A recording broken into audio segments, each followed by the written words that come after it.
What's going on, guys? Welcome back to the channel. My name is Robert. If this is your first time tuning in, today we're here at Choke Canyon Lake on the South Shore unit, giving you guys another update as you guys requested.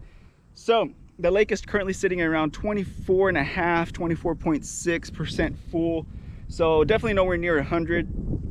I was thinking it was gonna probably get to 20%, but it actually got a little bit past that, almost 5% past that. But the problem is, for a lot of people, you cannot fish it unless you go to the other side of the lake. Then you could probably launch a boat over there. Here the sand is pretty tough. You could probably get away with it, but again, it kind of do it at your own risk. We're gonna go down there, check it out, and show you guys what we're talking about.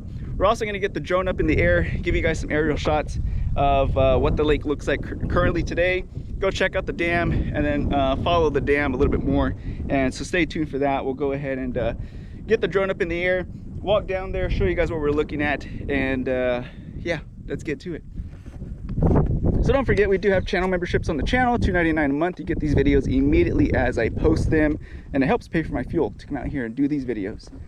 So again, for those of you guys who are not familiar with this lake, the lake has always mostly had water all the way up in here. This was a big launching point for the boats, but obviously over the past few years it's been in drought, so the water has not been here for a while. As of, I guess, within the past maybe 2 years, there's been no water actually at the boat ramp, touching the boat ramp for a while now.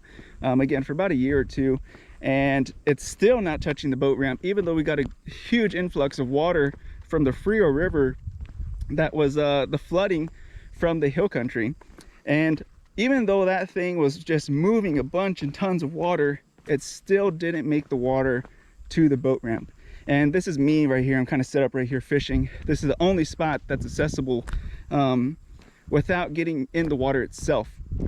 So all of this was typically underwater. Here where we're standing, I guess right here, it was typically about 40 feet deep, 40 feet of water right in this area. I guess between 30 and 40 feet deep. This is a quick look at where we just came from. All of this was typically full of water. They had cabins all the way back in that way, actually, places you can rent. The water was pretty dang close to the cabins, and now it's a place that not a lot of people visit anymore because there's not a lot of fishing area. But this is what it looks like here for those of you guys who want to launch boats. The sand is pretty tough, to be honest. There's been a couple people that have actually launched out of here, but again, it's kind of do it at your own risk. But I mean, it is pretty tough. You just have to drive pretty far in the water to get a boat launched. But yeah, it is actually pretty tough, pretty hard sand. It doesn't feel too soft. This just looks like a bunch of rust and stuff like that, probably from all the boats not being able to be used for a long time.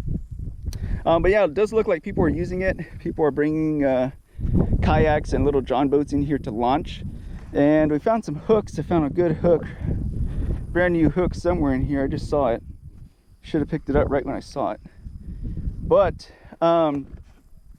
yeah, this is the best we're gonna get out of I was gonna say Lake Corpus Christi, but out of Choke Canyon. This is likely the best it's gonna get for a while.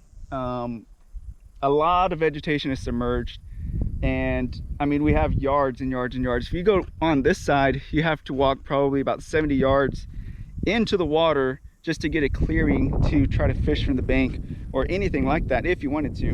And if you're a boater, you know, those areas are kind of hard to fish as well, because you're only going to have to throw to that little vegetation line. You try to get past that vegetation line, you're probably going to get snagged, and there could be a bunch of fish hanging out in that 70 yards of water, especially some decent bass.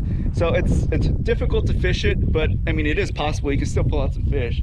You just gotta get in the right areas, basically, and get the right access to these points. But there's ways to get it done for sure.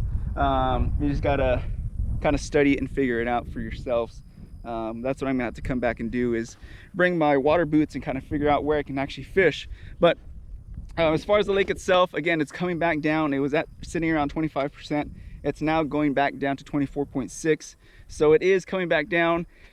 Unless we get a significant rainstorm, this lake is not going to get anywhere close to 100% anytime soon. So unless we get a couple of those huge tropical storms, you know, it's hard to say that because you don't want this devastating flood for like the towns and the cities, but that's kind of what this needs for this specific lake to get it back up to 100%. Otherwise, it's not going to happen. You guys saw we were sitting at around 8%, 7% full for the lake itself. And then we had that massive flooding in the hill country, Uvalde area, that brought all that water from the Frio down into this lake.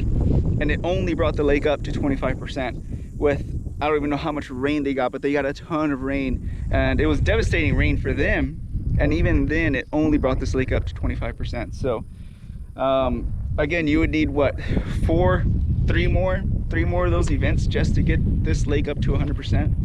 So I don't know, man. It's gonna be tough to get this lake back up to 100%. I don't see it happening anytime soon. If it is gonna happen, it would be within this year because we're in the El Nino season. If it doesn't happen within this year, it's gonna be a tough next couple years because we're probably gonna go back into the drought season for this area. So again, without further ado, be careful, be good, take care, God bless, enjoy the drone shots, and we'll see you guys in the next one. Bye-bye.